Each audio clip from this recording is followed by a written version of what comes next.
DJ CAYNE, that's me. Back again with another video. And look, this might hurt some feelings, but look, DJs, we gotta stop being so cheap. Like dead ass when it comes to weddings, corporate events, stuff like that. Even some nightclub events, we gotta stop being so freaking cheap, man. I was just kind of curious because I was adjusting my website and I was looking at other DJ booking websites like, they got Wedding Wire, all these other Wedding Network, Bark, I think even Fiverr you can book DJs. But I happened to stumble upon Bark.com.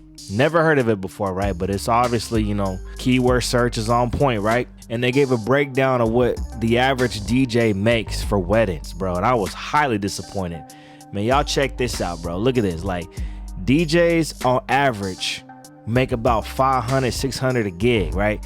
Okay, honestly, bro, that's bullshit. Now, let me tell y'all why I think that's bullshit, right? Weddings and corporate events, they usually have bigger budgets. Now, I'm not talking about you just playing out a bar or whatever and you just scrounging for tips or you get whatever percentage of the bar, cool.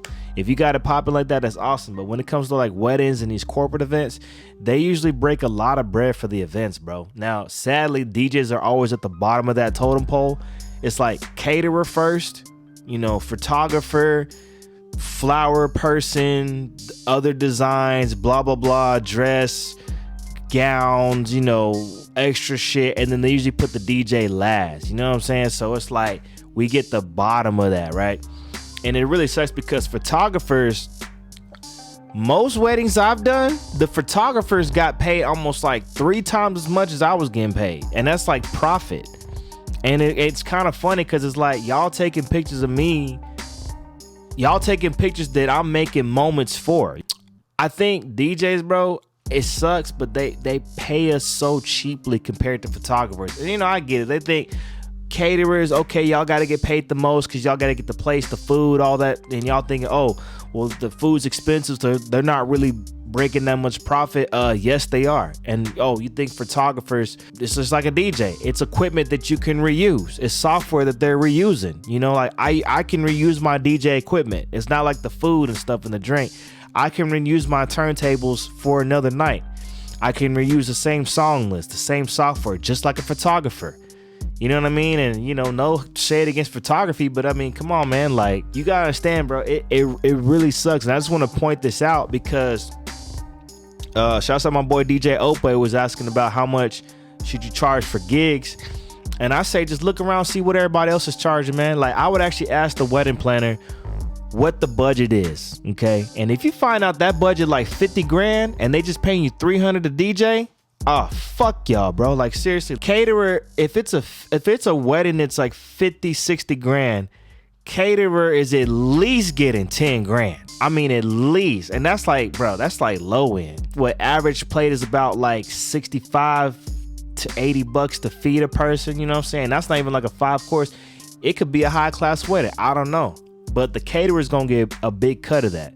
So if you talk to the wedding planner and they tell you, oh, the budget is this much, and they only want to pay like $300, $400, bro, you need, and unless you're like a beginner DJ, whatever, bro, you need to just tell them to fuck off, bro, because I think that is mad disrespect, bro. My boy DJ Ope, man, asking about how much you should charge for wedding DJ. I say just be bold, bro. Again, like I said in my last video, don't try to step on toes, be respectful, because even though it's a lot of people out here trying to cut corners and rip off and scam all this stuff, I get it. Everybody trying to save their money, but just be respectful and just to the wedding planner, what's the budget like? Just curious, what is their budget for this grandiose night? What is the budget? And if they tell you like 10 grand, whatever, okay, I get it. But if they come out let's say they're doing the wedding at the Ritz-Carlton and they, it's a budget and they only trying to offer you a couple $100. Really? Okay. Hey, man, take it how you want it, bro. But just know that it sucks when it comes to these events, weddings, corporate parties, Christmas parties, Halloween parties, stuff like that. And when people find their DJs, the DJs are usually at the bottom of the totem pole. Now, don't get me wrong. I've done events where they consider the DJ first, caterer, photographer, you know, if it's a wedding, the dress, all that all comes first, and then they just kind of get the DJ. Because people that don't understand music, they feel that the DJ just kind of presses a button and just sits there, right? They feel like they just tell you song recommendations and you just press the button and sit there. But y'all know the DJs on here, the people I follow, y'all be going in, cutting up, mixing up on the mic, MCing. It's like a performance. But I feel like most people, especially weddings, when they see a wedding DJ, they think it's just a motherfucker on a playlist. Like, they feel like, oh, I could get my little cousin to do it on Spotify. And it kind of sucks because there's a lot of DJs getting these gigs that really do play like that. Like, they're not good DJs. There's a lot of DJs that are fucking trash, right? But they're hungry. So they get out here and they'll take those $200, $300 wedding gigs all the time. And when you have so many people doing that, it kind of makes that the new average. I don't know. It kind of sucks because a lot of y'all are putting in so much work and you just getting paid like barely enough money to buy another pair of Ortofon DJ needles. You know what I'm saying? Like, you making enough money for your gig to barely buy another pair of needles, and then everybody else. But you let me know your thoughts, man. I'm not trying to step on no toes. Oops, sorry.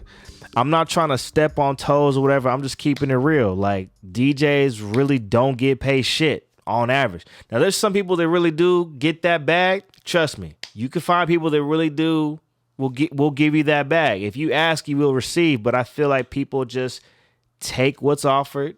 And it's too many people doing that, and it becomes a new average. So tell me what y'all think in the comments below, man. It's your boy DJ Kane. I'm out. Yeah. 1, 2.